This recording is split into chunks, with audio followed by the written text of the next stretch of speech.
आज आळसंद येथे पार पडलेल्या शिबिरामध्ये जवळपास 200 नागरिकांना याचा लाभ झाला। तसेच डोळ्यांच्या मोतीबिंदू शस्त्रक्रिया मोफत करण्यासाठी पेशंटना Anuradha super specialist eye hospital Sangli येथे पाठवण्यात आले। दातांची तपासणी करण्यासाठी डॉक्टर वैभव माने यांनी सेवा दिली। डोळ्यांच्या औषधे व दातांच्या गोळ्या तज्ञ व अनुभवी डॉक्टरांच्या मार्फत मोफत दिल्या। यावेळी उपस्थित माजी सरपंच हिम्मत बापू जाधव, शिवसेनेचे युवा सेना सांगली जिल्हा उपाध्यक्ष अमर भैया जाधव, ग्रामपंचायत सदस्य सत्यवान शिरतोडे, अखिल भारतीय मराठा महासंघाचे खानापूर तालुका अध्यक्ष सुरज पाटील, सौ शोभा काकी बाबर, कन्या महाविद्यालयाचे प्रभारी प्राचार्य किरण यादव सर, सरकारी डॉक्टर लवटे सर तसेच गावातील सर्व राजकीय व सामाजिक मान्यवर, पंचक्रोशीमधील ग्रामस्थ यांच्या उपस्थितीत आरोग्य शिबिराची सुरुवात झाली।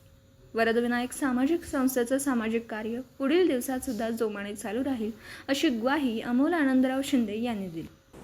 दिवसभरातील घडामोडींचा आढावा घेण्यासाठी पाहत रहा N24 मराठी न्यूज चॅनल।